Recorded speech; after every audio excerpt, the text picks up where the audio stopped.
आपका स्वागत है चंद्रा इंस्टीट्यूट मल्लावा में। आज अलंकार की भूमिका लेके आए हैं। बाकी अलंकार की चर्चा अगले दिन करेंगे, केवल आज अलंकार की भूमिका है। तो चलते हैं अलंकार के बारे में।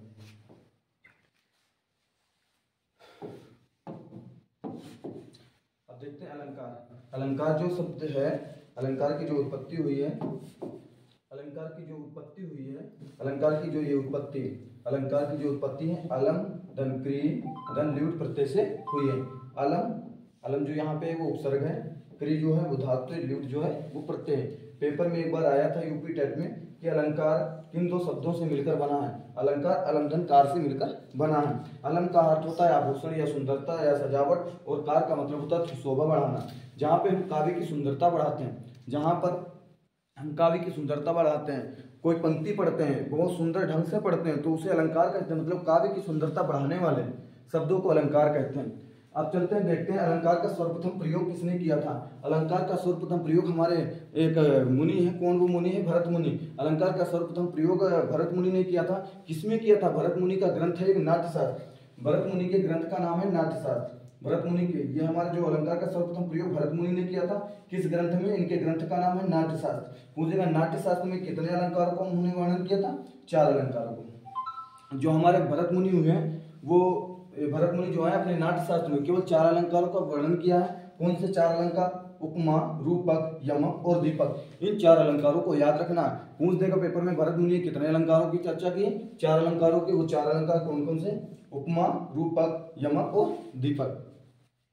अब चलते हैं, देखते हैं अलंकार का अर्थ क्या होता है। अलंकार का जो अर्थ होता है वो आभूषण होता है। अगर पेपर में आभूषण ना मिले तो सजावट मिलेगा, सजावट नहीं मिलेगा तो सुंदरता मिलेगा। ठीक है, तो अब देखते हैं अलंकार के जो काव्य शास्त्रीय परिभाषा अलंकार की दी। एक काव्य शास्त्रीय परिभाषा अलंकार के, उसको किसने दिया? हमारे एक आचार्य दंडी ने, आचार्य दंडी ने दिया।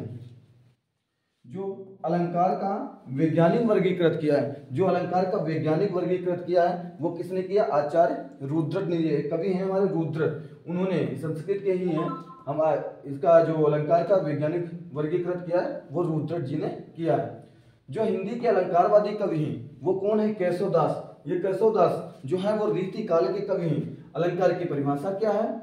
काव्य की सुंदरता प्रकट करने वाले शब्दों को अलंकार कहते हैं। अलंकार किन 2 शब्दों से मिलकर बना है?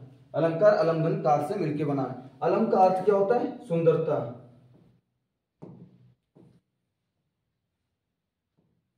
अलम का अर्थ होता है सुंदरता, और कार का अर्थ होता है बार बार, मतलब वर्णों की सुंदरता। जहां पे वर्णों की सुंदरता या शोभा प्रकट की जाए उसे अलंकार कहते हैं। अलंकार जो होते हैं वो हमारे कितने प्रकार के हैं? अलंकार हमारे 3 प्रकार के हैं, शब्दालंकार, अर्थालंकार और उभयालंकार। शब्दालंकार, जो शब्दालंकार और अर्थालंकार है, इसको कितने, जो ये शब्दालंकार अर्थालंकार है, ये हमारे मुख्य अलंकार है। कितने मुख्य अलंकार हैं? 2, शब्दालंकार और अर्थालंकार। इसको किसने नाम दिया है? हमारे एक आचार्य वामन जी ने, उन्होंने शब्दालंकार और अर्थालंकार नाम दिया है। जो उभयालंकार नाम है तो उसको किसने दिया? भोज ने। अगर खुद अलंकार के कुल कितने प्रकार हैं? तो 3 प्रकार हैं। मुख्य कितने भेद हैं? तो 2 भेद हैं। शब्दालंकार और अर्थालंकार का नाम किसने दिया है? वामन ने दिया। उभयालंकार का किसने दिया? भोज ने दिया। अब चलते हैं अगले नेक्स्ट पेज पे। अब आते हैं अलंकार के भेद। जो अलंकार के भेद हैं वो हमारे 3 हैं, एक शब्दालंकार, एक अर्थालंकार और एक उभयालंकार।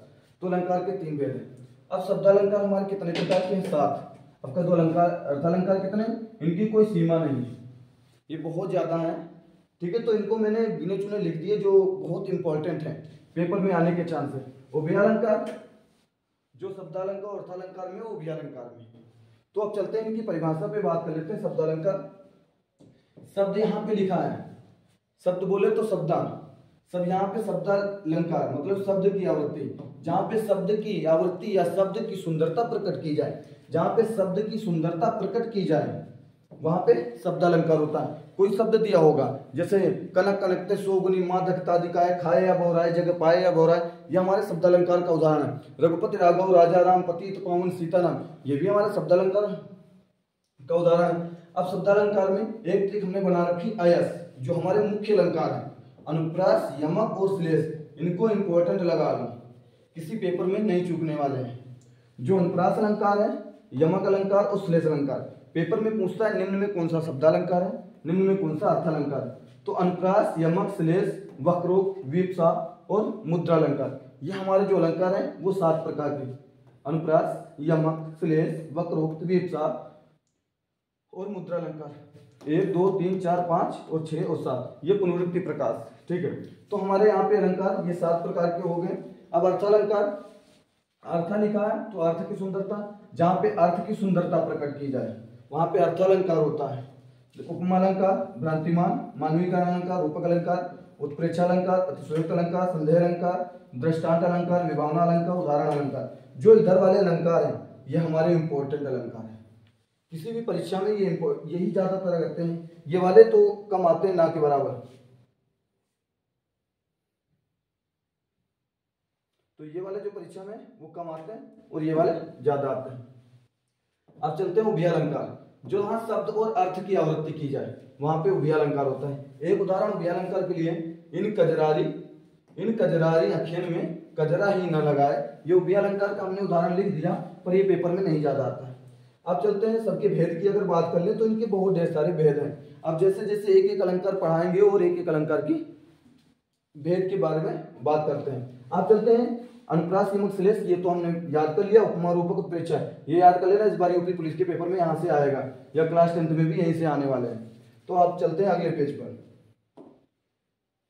अब चलते हैं अनुप्रास के भेद के बारे में। अब अनुप्रास अलंकार के 5 भेद होते हैं। वो कौन कौन से 5?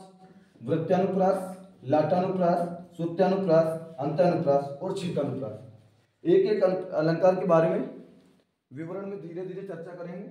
आज चलते हैं केवल अनुप्रास अलंकार के भेद के बारे में पढ़ते हैं।